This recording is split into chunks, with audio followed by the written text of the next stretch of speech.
Xitoy hukumatı 1876 yili Sharq Turkistonga tajovuz qilib, 100 minglagan Sharq Turkiston xalqini qirg'in qilgan.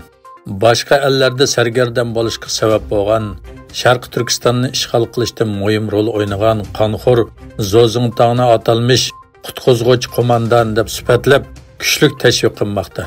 Xitoy hukumatı irqiy qirg'inchilik jinoyatiga masalda ishg'oliyat tarixini oqlash, burmilashga zo'r kuch sarf qilayotgan bo'lib, bu yil 9-oyda atalmish Zozingtangning Xinjiangni qaytarib olishi degan dars o'ttir maktab va oliy maktab darslariga rasmiy kirgizilgan edi.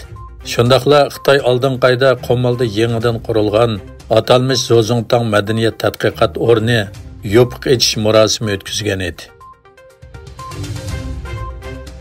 Markaziy İstanbuldagi Sharq Turkiston o'limalar birligining uyushtirishi bilan 26 dekabr kuni İstanbulda Uyg'ur tashkilotlarining rahbarlari bir yerda jam bo'ldi va tashkilotlar aro fikr almashtirish va Xitoydan qutulishdan iborat g'oyat maqsadga yetish uchun hamkorlash ta'kidlandi. Bu yig'inga Turkiya Sharq Turkiston da'vosi yo'lida siyosat, tadqiqot, axborot, matbuot, ta'lim-tarbiya sohalari bo'yicha xizmat qilayotgan 45 Uyg'ur tashkilotining rahbarlari va vakillari qatnashdi.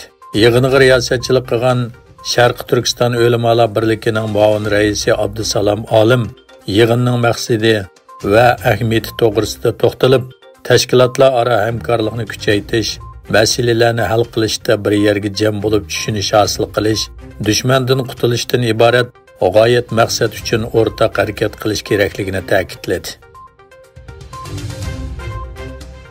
Volkochsi gazeti Amerika Markaziy axborot idorasi CIA'ning 2012-yili Xi Jinping vazifaga o'tirgandan buyon Xitoydagi istixborot odam kuchini taraqqiy qildirishda qiyinchilik duch kelganligini o'tirg'a qo'ydi. Mazkur gazetning Amerikaning sobiq va hozirgi amaldorlarini asos qilgan xabarga qaraganda, Amerika Markaziy axborot idorasi o'zining eng muhim axborot nishoni deb qaraydigan Xitoydagi jasuslik iqtidorini o'stirmoqchi bo'lgan.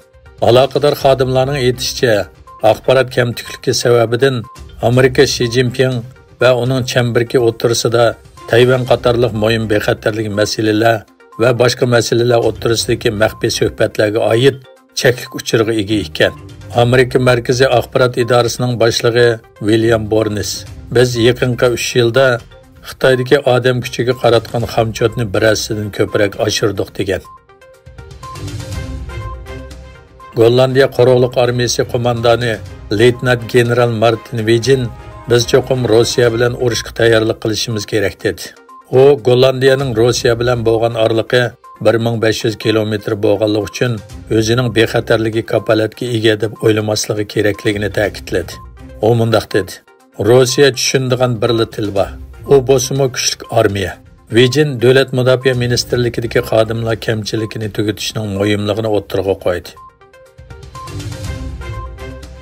Amerikaning Mayne shtati sobiq prezident Donald Trumpning qurultoyga hujum qilishdagi roli sababdan kelar yillik saylovga qatnashishini chekladi. Trumpni tunji cheklash Colorado shtatidan kelgan edi.